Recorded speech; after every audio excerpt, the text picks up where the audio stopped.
Pernah tidak sih teman-teman merasa sesak napas saat terjebak macet di tengah kota, dikelilingi asap knalpot yang hitam pekat, sambil memikirkan harga bensin yang terus-terusan naik setiap tahunnya? Rasanya ingin sekali beralih ke sesuatu yang lebih bersih, lebih hemat, dan katanya lebih canggih. Yap, kita sedang membicarakan mobil listrik, atau electric vehicle, atau EV. Belakangan ini di jalanan kita mulai sering melihat mobil-mobil tanpa suara, dengan plat nomor ada garis birunya seliweran. Pertanyaannya, apakah ini benar-benar solusi masa depan otomotif Indonesia yang kita tunggu-tunggu, atau sebenarnya kita hanya sedang ikut-ikutan tren global tanpa kesiapan infrastruktur yang matang? Di video kali ini, kita akan bedah tuntas realita mobil listrik di tanah air, dari janji manis penghematan hingga fakta pahit yang jarang dibicarakan sales mobil. Kalau kita bicara soal tren, Indonesia sedang tidak main-main dalam menyambut era elektrifikasi ini. Teman-teman pasti sadar, dalam 2 atau 3 tahun terakhir, pilihan mobil listrik bukan lagi cuma mimpi bagi kaum sultan. Dulu mungkin kita cuma dengar Tesla yang harganya miliaran, tapi sekarang ada Wuling REV yang mungil dan terjangkau, ada Hyundai Ioniq 5 yang futuristik buatan Cikarang, sampai serbuan merek-merek Tiongkok baru seperti BYD dan Chery yang siap meramaikan pasar. Pemerintah pun terlihat sangat agresif mendorong transisi ini dengan jargon hilirisasi nikel. Tujuannya jelas, ingin menjadikan Indonesia sebagai raja baterai dunia. Tapi, di balik euforia peluncuran mobil baru yang serba canggih ini, kita sebagai konsumen awam tentu harus berpikir kritis sebelum memutuskan untuk menukar mobil bensin kesayangan kita. Mari kita bahas dulu sisi enaknya, karena memang godaannya sangat besar. Keuntungan paling terasa yang sering jadi bahan promosi adalah biaya operasional yang jauh lebih murah. Bayangkan saja, untuk menempuh jarak yang sama, biaya mengisi daya listrik itu bisa 1/5 atau bahkan 1/10 dari biaya isi bensin loh. Kalau biasanya teman-teman habis 1 juta rupiah per bulan untuk BBM, dengan mobil listrik mungkin cuma butuh 100–200 ribu rupiah saja untuk beli token listrik. Belum lagi biaya servis rutin yang minim, karena mobil listrik tidak punya oli mesin, busi, atau filter oli yang harus diganti berkala. Jadi, secara hitung-hitungan di atas kertas untuk penggunaan harian dalam kota, dompet kita jelas akan jauh lebih tebal dan aman dari fluktuasi harga minyak dunia. Selain hemat uang jajan, ada satu privilege atau keistimewaan yang bikin pemilik mobil listrik di Jakarta senyum lebar setiap pagi. Bebas ganjil genap. Ini adalah insentif non-fiskal yang paling berdampak buat mobilitas kaum urban. Teman-teman tidak perlu lagi pusing punya 2 mobil atau berangkat subuh-subuh demi menghindari jam ganjil genap. Pemerintah juga memberikan insentif pajak, seperti diskon PPN yang membuat harga beli jadi lebih masuk akal, serta pajak tahunan yang sangat murah, bahkan lebih murah daripada pajak motorsport 250 cc. Jadi, kalau dilihat dari sisi kemudahan birokrasi dan insentif, karpet merah memang sedang digelar lebar-lebar untuk para pengguna kendaraan listrik di Indonesia.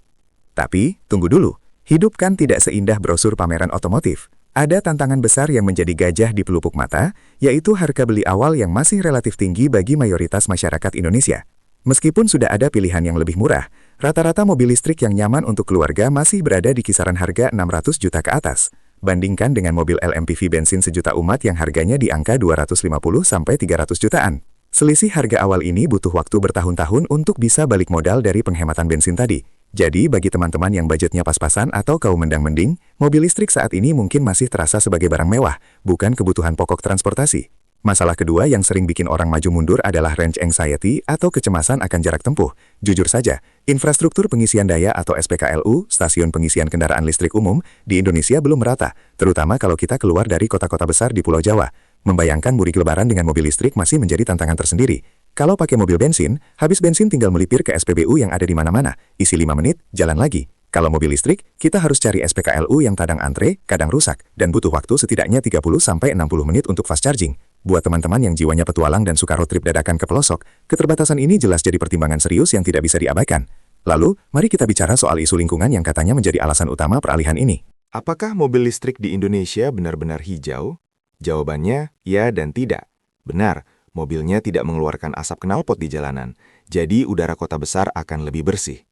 Tapi ingat, sumber listrik kita di Indonesia mayoritas masih berasal dari pembangkit listrik tenaga uap atau PLTU yang membakar batu bara. Jadi, secara kasar bisa dibilang, kita hanya memindahkan polusi dari knalpot mobil di Jakarta ke cerobong asap PLTU di daerah lain. Selama bauran energi kita belum beralih ke energi terbarukan, seperti tenaga surya atau angin, klaim zero emission itu sebenarnya masih ada tanda bintang kecilnya. Ini adalah PR besar pemerintah jika benar-benar ingin mencapai target netralitas karbon. Belum lagi masalah limbah baterai di masa depan. Baterai mobil listrik mengandung logam berat yang jika tidak didaur ulang dengan benar, bisa menjadi bencana lingkungan baru. Saat ini, industri daur ulang baterai di Indonesia masih dalam tahap pengembangan awal. Kita juga harus melihat dampak pertambangan nikel yang masif di Sulawesi dan Maluku demi memenuhi kebutuhan bahan baku baterai. Kerusakan hutan dan pencemaran sungai di sekitar area tambang adalah realita pahit yang harus dibayar demi gaya hidup hijau kita di perkotaan. Jadi, sebagai konsumen yang cerdas, kita perlu menyadari bahwa teknologi ini bukan tongkat sihir yang serta-merta menghapus dosa lingkungan kita, melainkan sebuah proses transisi yang panjang dan kompleks. Meskipun banyak tantangan, saya pribadi optimis bahwa mobil listrik adalah masa depan yang tidak terelakkan. Teknologi baterai berkembang sangat cepat, jarak tempuh semakin jauh, waktu pengisian semakin singkat, dan harganya perlahan mulai turun. Masuknya raksasa otomotif Tiongkok ke pasar Indonesia akan memicu perang harga dan inovasi yang menguntungkan kita sebagai konsumen. Ekosistem pendukung pun perlahan mulai terbentuk, mulai dari bengkel spesialis EV hingga komunitas yang solid. Transisi ini mungkin terasa lambat dan penuh keraguan sekarang, tapi dalam 5-10 tahun lagi, mobil bensin mungkin akan mulai terasa kuno seperti kita melihat ponsel dengan keypad fisik di era smartphone layar sentuh. Kesimpulannya, apakah sekarang waktu yang tepat untuk beli mobil listrik? Kalau teman-teman tinggal di kota besar, punya garasi dengan daya listrik rumah yang cukup, dan mobil ini adalah mobil kedua untuk operasional harian, maka jawabannya sangat ya. Tapi kalau ini adalah satu-satunya mobil di keluarga dan sering dipakai perjalanan jauh ke daerah minim infrastruktur, mungkin menahan diri sebentar atau memilih mobil hybrid adalah opsi yang lebih bijak saat ini. Nah, bagaimana menurut teman-teman? Apakah kalian tim gaspol pindah ke listrik atau tim setia sama bensin? Coba tulis pendapat dan alasan kalian di kolom komentar di bawah ya. Saya ingin tahu perspektif kalian. Jangan lupa like video ini kalau informasinya bermanfaat dan subscribe biar tidak ketinggalan update otomotif seru lainnya. Sampai jumpa di video berikutnya.